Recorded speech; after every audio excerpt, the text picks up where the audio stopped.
Hey, what's up guys, Sakaratri here and you're watching Highongadgets. And today we'll be reviewing the LG G6 after using for the past 10 days as my daily driver, and I have been very impressed with the G6. So let's start off with the design. Design of the G6 is simple. It has a sturdy metal frame with both side glass, the Gorilla Glass 3 on the front and the latest Gorilla Glass 5 on the back. But the problem is it has some serious fingerprints magnet and slippery as well. As you can see, it's really a slippery device even on a texture surface. G6 has a unibody, which means battery won't be removable, which is a trade-off LG went to gear up with IP68 rating for dust and water resistance. So don't worry, it's safe if you're going to use it in rain or even in bathroom. LG's typical button setups are present throughout the body, like power button located on the back that also doubles as a fingerprint sensor. On the top of the device you find a 3.5 mm headphone jack and the secondary noise cancellation microphone. On the bottom you will find a USB Type-C port, main microphone as well as single speaker. On the back it has a dual camera setup with dual tone LED flash. Let's talk about the display.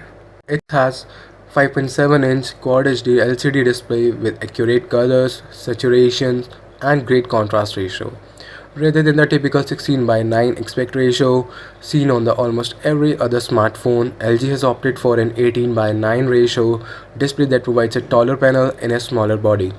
The 5.7-inch display likely smaller than the 5.7-inch Moto X style and Google Nexus XP, and brightness level of G6 is very good but not the best that we have seen on the S8 and the iPhone 7. LG G6 also supports Dolby Vision, but I wasn't able to test this outside of the short video included by LG, so please take a look of it.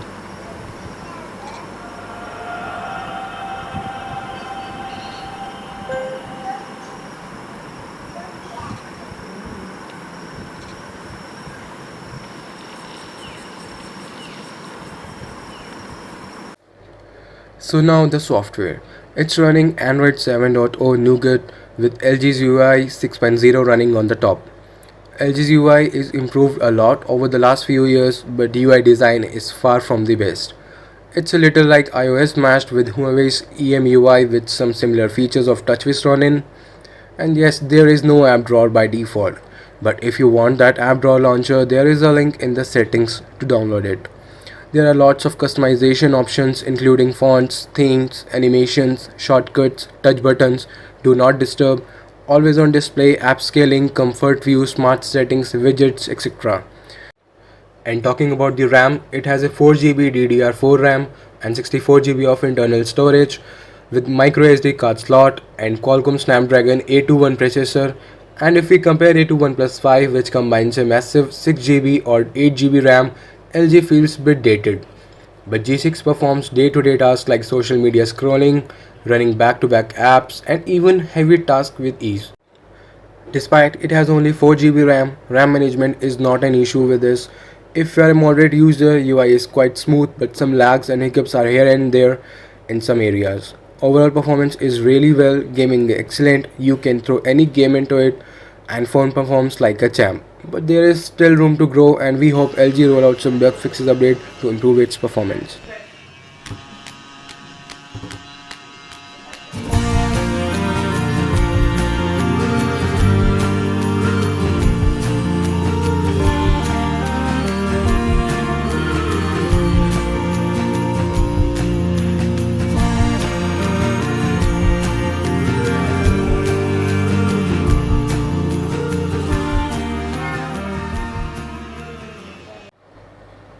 LG G6 camera has lots of new features and customizations like pop out, snap, 360 panorama, slow-mo, time-lapse and square camera.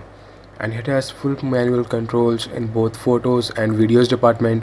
The camera haven't seen any huge improvements in the G6 over G5, but there have been a few tweaks to already impressive setup. Just like the G5, the G6 has two sensors sitting next to each on rear of the device. One is 13 megapixel optical image stabilization f1.8 aperture. The other has a much wider field of view.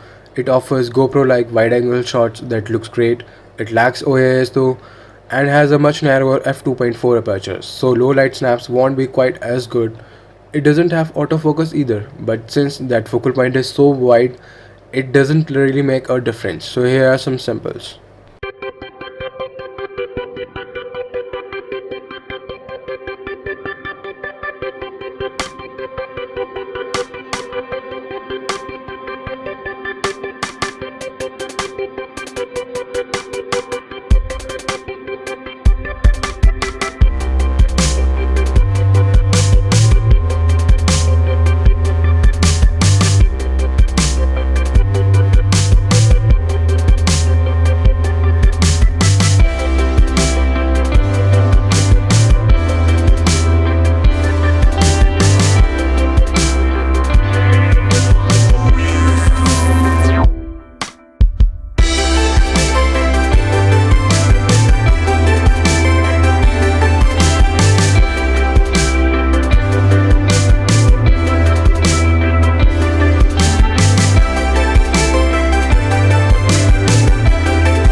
Let's talk about this speaker.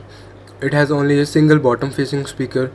It is loud enough for watching videos and playing games, but not as loud as we found earlier in iPhone 7 and the Google Nexus 6P, which both have the dual speaker setup, so let's hear it.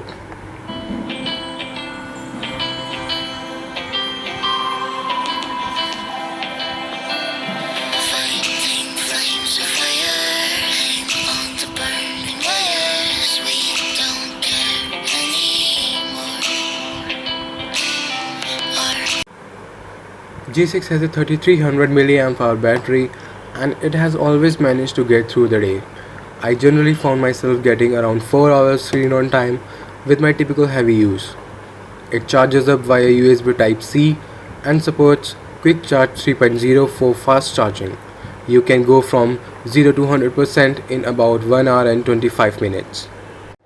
LG G6 has a fingerprint sensor on its back, and yes, it's really accurate and reliable sensor. It unlocked the device very fast and does not show any error to me. It's not as fast as we found in OnePlus 5. So should you buy it?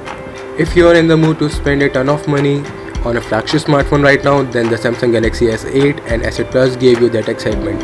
But if you have a less budget, then G6 is the perfect choice for you. It looks nice, feels solid, excellent display, buttery smooth experience, and amazing dual cameras take excellent photos.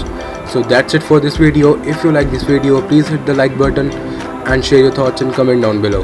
And do subscribe. So see you guys in the next one. Till then, take a very good care of yourself and always keep smiling.